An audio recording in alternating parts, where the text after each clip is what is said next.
Witam w kolejnym odcinku. Co roku, żeby się nie wypalić i robiąc cały czas to samo, robię sobie uprawy ciekawostkowe. I tak były duże dynie, bataty i w tym roku szczepienie pomidora na ziemniaku. Co z tych wszystkich upraw ciekawostkowych wyszło? W skrócie wielkie nic, ale obejrzyjmy sobie to w tym odcinku. W poprzednim filmiku szczepiłem pomidora na ziemniaku. Wszyscy się ciekawili, jak to wyjdzie. No nie wyszło. W sensie mamy tutaj sobie zraza. Zrazem jest pomidor na ziemniaku. Ziemniak dostał też już jakąś alternariozę pewnie. Ale no nie przyjęło się to. W takim sensie, że akurat ten fragment, który trzymam, to padł jako ostatni, ale widać, że się nie przyjęło, bo zaczęło gnić. Niektóre zaczęły gnić nawet ziemniaki od miejsca szczepienia, czyli od tej rany. Tu musiało być jakieś zakażenie i poszło po prostu w dół. Także tutaj już jest pusto.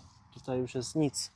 Nawet jeśli jakieś pędy jako ostatnie jeszcze przeżyły, bo przeżyły jakieś pędy, to nie podjęły wzrostu i tak jak je szczepiłem, no to tak zostały. Także tutaj niektóre mamy, które w ogóle zaschły, a niektóre mamy, które się przyjęły i są zielone, chociaż sprawdźmy, czy się przyjęły. Tutaj widać, że było szczepienie metodą klina i w miarę się to jakoś by prawie przyjęło, gdyby nie to, że z drugiej strony zaczęło gnić, ale pomidor jest jeszcze zielony, także tutaj był szczepiony, zraz był cięty chyba w klin i wkładany w środek łodygi ziemniaka. No nie udało się.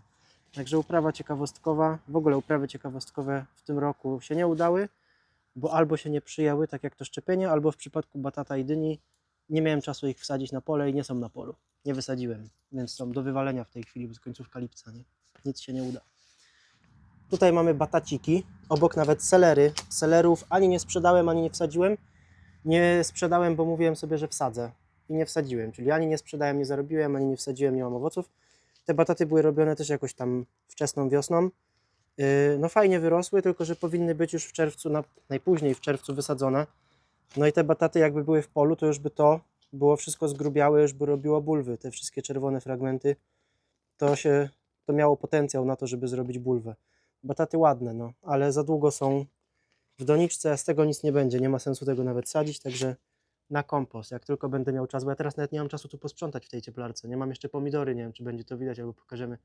Mam jeszcze pomidory nawet do wywalenia, które w doniczkach leżą, bo się po prostu ani nie wysadziłem, a miałem wysadzić, ani nie sprzedałem, bo miałem wysadzić, także rozsady kapusty też tak jak stoją, tak wysiane były na rozsady, miałem sadzić na pole, no i nie wsadziłem na pole, no i gówno urosło, nie? Jestem strasznie negatywny, bo w tym roku te uprawy mi tak wyszły negatywnie, no. Dużo roboty miałem, ale jakbym się odwrócił tak na tej timelapsie, na tym linii czasu, to jakbym się obrócił, to no, nie wiem jak to się stało, że tego nie wsadziłem. Może jakbym coś inaczej gospodarował czasem, to może bym miał czas, żeby to wsadzić, nie wiem. Były pogody liche, długo było zimno. Może gdyby było cieplej, to w maju bym to wysadził. Być może, a może nie. Tutaj mam jeszcze więcej tego batata. W ogóle to miałem, nie wiem, ze 100 sztuk? Chyba ze 100 sztuk zrobiłem tego batata. I to wszystko na kompost. Byle się tylko tym gnojem nie uwalić. Dalej. Trzmielika na oregano nagrywasz. O, Cunningham's White zakwitł. Takie największe sztuki rożenecznika, które mam, to sobie trzymam w tunelu, a tak po prostu, one nie są na sprzedaż, są tak, żeby sobie rosły. No i różanecznik Cunningham's White mi zakwitł. One generalnie kwitną drugi raz we wrześniu, a teraz mamy lipiec, więc po prostu ta temperatura w tunelu go troszeczkę zmyliła, także proszę bardzo, to dla Ciebie. Kwiatuszek.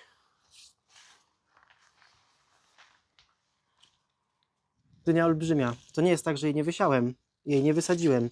I gdybym ją wysadził i by tak ładnie rosła, no to już praktycznie jakby to się zapyliło, no to byłaby dynia, tak? A ja ją posadziłem tam daleko, ile to mamy? 3,5 metra stąd. Więc 3,5 metra stąd zrobiła bardzo ładny pęd. I właściwie nie wiem, czy uda mi się to przestawić jeszcze w tym tunelu, żeby to się zachowało. Może to jakoś przepylić sztucznie, w sensie ręcznie, przeze mnie, nienaturalnie. Jakoś tak wywinąć tym pędem, żeby umieścić te dynie w miejscu, gdzie mi to nie przeszkadza i może jeszcze by się udało to zrobić. Nie wiem. Jakiś taki w tym roku jestem wypalony, a to miały być rośliny przeciwko wypaleniu. No i chyba coś w tym jest. Niestety, ale tu mam multiplaty roślin ozdobnych, tu są akurat borówki, czyli owocowych. No i też się te dynie rzuciły w te pędy i mi wyciągają z multiplatów, jak wyciągam pędy dyni, moje roślinki inne, także to już jest inna sztuka. Też jest bardzo ładna, ale jeszcze z tego co widzę, no nie kwitnie damskim kwiatem. Także to pasowałoby przynajmniej wyrzucić, bo no to mi zacienia. Oprócz tego mam tu jeszcze chwasty, z pieleniem nie daje rady, a za mną rudbeckia, która nie myślałem, że będzie taka duża, a jest po prostu dorastająca miejscami nawet do 1,5 metra i się przewraca, bo jest w doniczce P9, także o, ta to akurat jeszcze spoko na sprzedaż, nie? Jakby zakwitła, ale niektóre mają 1,5 metra, leżą już, także jest kompletna tragedia. A wy jakie macie sposoby przeciwko wypaleniu w ogrodnictwie? Czy coś siejecie, czy nie wiem, organizujecie sobie jakoś czas, żeby robić sobie przerwy? Bo ja na wypalenie sobie już zaangażowałem niedzielę wolne od pracy i niedzielę bez budzika. Wstaję, o której mój organizm mówi, że wstaje.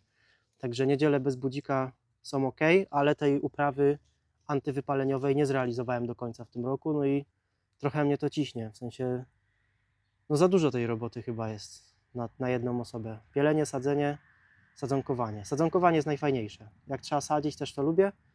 Nie znoszę pielenia, a ostatnio to nic innego nie robię. Bardzo mało sadzę roślin, a mam bardzo dużo do sadzenia, na przykład te multiplaty borówki do P9 i nie wsadzę tego, bo muszę coś do końca dopielić, a tu już jest zagłuszone tak naprawdę przez gwiazdnicę i to też pasowałoby wypielić albo chociaż już wywalić, żeby się nie wysiały nasiona następne. No a tu mamy różanecznika, tak, małego. Tu mamy malutką nową zęblę i to są moje sadzoneczki i niestety, ale dużo wypadnie, bo no nie zdążyłem ich wypielić. A tu mamy jakąś gwiazdnicę, a tu też mamy jakąś pewnie jasnotę, bo czuję jasnotę, jak dotykam po liściach, to czuję jej zapach charakterystyczny. Dla mnie to jest smród płynu do mycia okien. Nie wiem, czy Wam też tak się kojarzy. Normalnie płyn do mycia okien. Także jakie macie sposoby na wypalenie w swojej branży? To nie musi być ogrodnictwo, jeśli oglądacie mnie z innej branży, to podrzućcie, bo co roku mnie to dopada jakoś w czerwcu, jak się kończy sezon rozsad, kiedy mam straszny taki bagno, jeśli chodzi o sprzedaż, produkcję, przesadzanie, rozstawianie, a teraz mnie trzepło tak powiedzmy, że w okolicy połowy lipca. I no nie wiem, ciężko mi jest. Jak sobie myślę, że robię codziennie od rana do wieczora, jeszcze chciałbym mieć wieczorem jakieś życie prywatne, to mnie to jakoś dojeżdża. Pomidoroziemniak nie wyszedł, a już wcześniej wywalałem takie ziemniaki, których nie zaszczepiłem, bo dużo więcej włożyłem w doniczkę niż ostatecznie szczepiłem. Jak je wywalałem, to się okazało, że przy okazji jakieś ziemniaki porobiły, także zróbmy sobie tutaj, może chociaż wyszły inne moje plony, o, na przykład młode ziemniaczki, chociaż tu jest zielony, nie wiem czemu. Ten jest ładny, też jest zielony, a się nie nada za bardzo. O, tutaj mamy jeszcze starucha w bardzo dobrym stanie, twardawy. I tu taki młodziaczek. O, bardzo proszę. Takie kiedyś w Norwegii takie malutkie ziemniaczki kopali. Jak byłem na praktykach, robili z tego takie małe chipsy. Takie chipsy w przekroju były trochę większe jak mój paznokieć. I to sprzedawali do marketów normalnie w paczkach takich od chipsy. O, tu na obiadek. Bardzo ładny ziemniaczek. Bardzo proszę. O. Zawsze coś, ten zielony. To coś w tej donicy się zielone robią. O, to jest ziemniak. Następny. No niestety tylko 2. Staruszek jeszcze twardy. O, mamy i ziemniaki na obiad. Po co kupować? Tak. No dobra, torf to bym chciał jeszcze odzyskać, bo się przyda. Bo nie dodawałem tu żadnego nawozu, także on się nada do każdej uprawy, a jest torf odkwaszony, także spoko. To się wyrzuci i tyle. No. Trzymajcie się ciepło, zostawcie jakiś komentarz. Siemanko.